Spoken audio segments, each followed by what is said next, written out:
नमस्कार साथियों, वंदे मातरम। भारत माता की जय। हमारा प्रयास देश के उन तमाम वीर और वीरांगनाओं के जीवन चरित्र से आप सबको जोड़ना है जिन्होंने मातृभूमि की बलिवेदी पर अपने आप को समर्पित कर दिया। देश की आज़ादी में हर वर्ग ने अपना कर्तव्य निभाया, अपना फ़र्ज निभाया, चाहे वो किसान हो, चाहे वो मज़दूर हो, चाहे वो व्यापारी हों, चाहे वो शिक्षाविद हों। सभी ने जो जो जिम्मेदारी उस समय के आंदोलनों में आप मिली, उन जिम्मेदारियों को निभाते हुए स्वतंत्रता आंदोलनों में अपना महत्वपूर्ण योगदान निभाया। हम मातृशक्ति की बात करें तो मातृशक्ति भी कहाँ पीछे रहने वाली थी।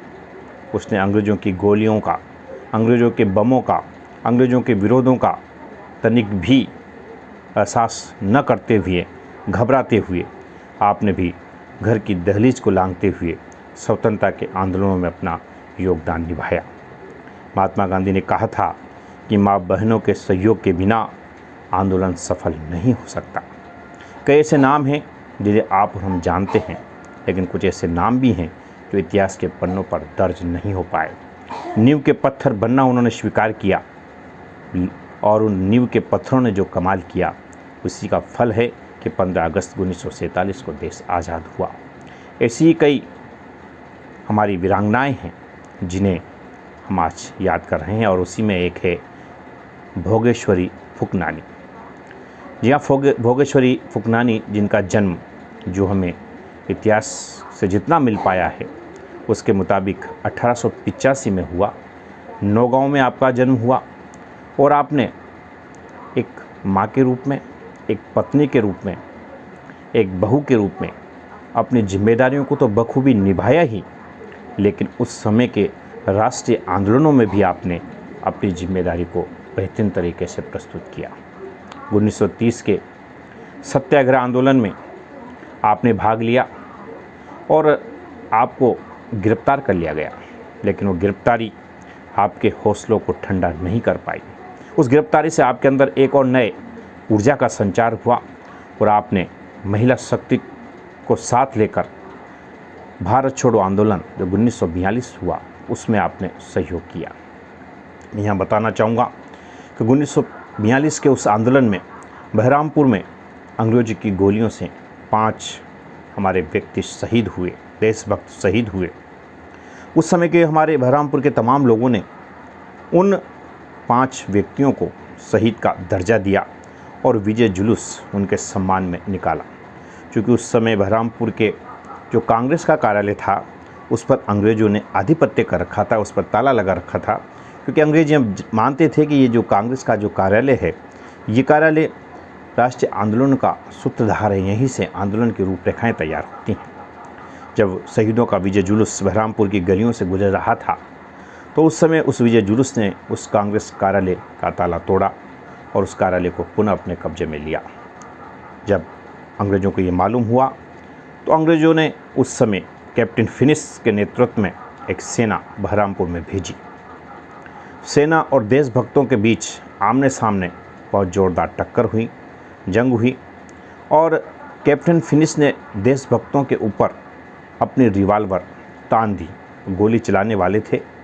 क्योंकि उस आंदोलन में भोगेश्वरी फुकनानी भी अपना महत्वपूर्ण रोल निभा रही थी।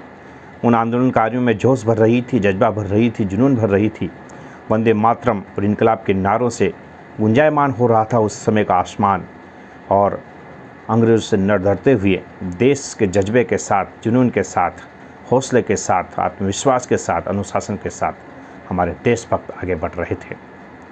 जब भोगेश्वरी ने देखा कि कैप्टन फिनिश ने अपनी बंदूक देशभक्तों के ऊपर तान रखी है, तो उसने बिना देर किए उस समय के आंदोलन का जो झंडा था उनके हाथ में, उस झंडे के डंडे से कैप्टन फिनिश के सिर पर जोरदार प्रहार किया। प्रहार होते ही कैप्टन घबरा गया, गिर गया, लड़खड़ाया, लेकिन दूसरे पल वो पुनः सचेत हुआ, पिस्तौल तानी और पिस्तौल की सारी गोलियां भोगेश्वरी फुकनानी के शरीर में, सीने में उतार दी। फुकनानी गिर गई, लेकिन जोश कहाँ ठंडा होने वाला था। गिरने के बाद भी, लहूलुहान होने के बाद भी उनके मुंह से निकल रहा था, इनकलाब जिंदाबाद, भारत माता की जय। और उस नारी शक्ति ने जो जोश जज्बा जुनून दिखाया, उस दिन अंग्रेज़ों को पीछे हटना पड़ा, लेकिन वो गोलियां अपना असर कर गई। और ऐसी मातृशक्ति जिसने माँ भारती की सेवा के लिए अपने आप को समर्पित कर दिया, उस गोली खाने के 3 दिन बाद यानी 21 सितंबर 1942 को वो हमारे बीच से प्रभु के धाम चली गई। भले वो हमारे बीच नहीं है, लेकिन उनके जोश जज्बे और जुनून ने जो उस समय चिंगारियाँ प्रफुल्लित की, लोगों के अंदर जो जोश पैदा किया, ऐसे ही तमाम क्रांतिकारियों के जोश की बदौलत 15 अगस्त 1947 को हमारा देश आज़ाद हुआ।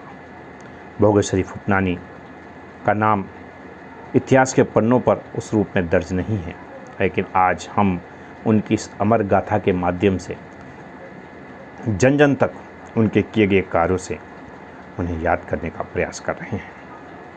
सभी सब निवेदन करेंगे कि ऐसे तमाम ज्ञात अज्ञात स्वतंत्रता सेनानियों का जब जब भी जन्मदिन हो या पुण्यतिथि हो, उन्हें याद करें।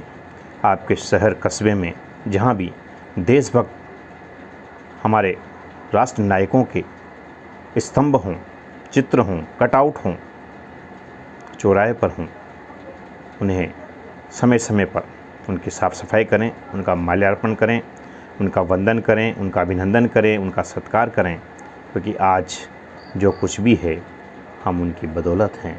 आज देश आज़ाद है तो उन लोगों की बदौलत है। आज हम सुख चैन की ज़िंदगी जी रहे हैं तो उनकी बदौलत है। भोगेश्वरी फुकनानी जैसी कई वीरांगनाओं की बदौलत, झांसी की रानी लक्ष्मीबाई जैसी वीरांगनाओं की बदौलत आज देश सुरक्षित है, जिन्होंने अपना फ़र्ज देशभक्ति के लिए निभाया। झांसी की रानी ने अंग्रेज़ों से लोहा लिया और कहा कि कभी मैं झांसी नहीं दूंगी, और हम आज भी बड़े गर्व के साथ उनकी गाथा को गाते हैं कि चमक उठी सन 57 में वो तलवार पुरानी थी, बूंदे ले हर बोलों के मुँह, हमने सुनी कहानी थी, खूब लड़ी मर्दानी वो तो झांसी वाली रानी थी। ऐसी कई वीरांगनाएँ हैं जिन्होंने अपना परिवार, अपने बच्चे, अपने पति सबको त्याग कर माँ भारती के लिए समर्पित हो गई, और वो चाहती थी कि देश आज़ाद हो। और आज देश आज़ाद है उन तमाम राष्ट्र नायकों की बदौलत। तो हम उन्हें समय समय पर उनके जन्मदिन, उनकी पुण्यतिथि पर याद करें, हमारी आने वाली पीढ़ी को उनके जीवन चरित्र से जोड़ें, ताकि हमारी नव पीढ़ी के अंदर सभ्यता, संस्कार और संस्कृति के गुण पैदा हों, वो भी हमारे देशभक्तों को नमन कर सके। आज भोगेश्वरी फुकनानी हमारे बीच नहीं है, लेकिन आज उनकी पुण्यतिथि पर हम उन्हें पूरे राष्ट्र की ओर से श्रद्धा सुमन अर्पित करते हैं, उन्हें नमन करते हैं। और तमाम नारियों के सम्मान में हम ये कहना चाहेंगे कि नारी शक्ति है, सम्मान है, नारी शक्ति है, सम्मान है, नारी गौरव है, अभिमान है, नारी है, नारी गौरव है, अभिमान है, और नारी ने ही रचा ये विधान है। भोगेश्वरी जैसी हर नारी को, भोगेश्वरी फुकनानी जैसी हर नारी को हम करते सत सत प्रणाम है, सत सत प्रणाम है। धन्यवाद दोस्तों। मैं सुनील कुमार शर्मा, बारां राजस्थान से आप सभी का पुनः अभिनंदन करता हूँ। भारत माता की जय। जय हिंद, जय भारत।